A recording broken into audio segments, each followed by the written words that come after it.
wani domin kudi aiki yake yanta wani koke wani sura ce zai furta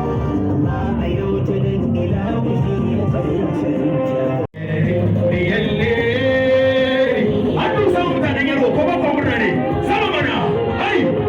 yalla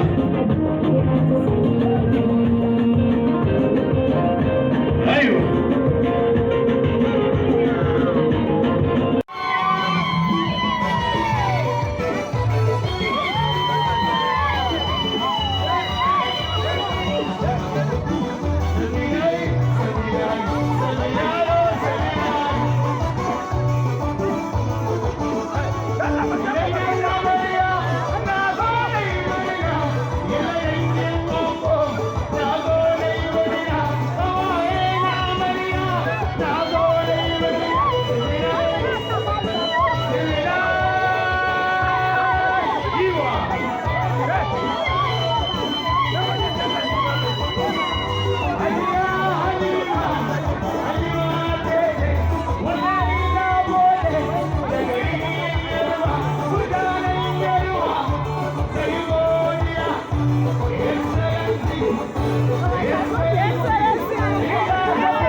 Viva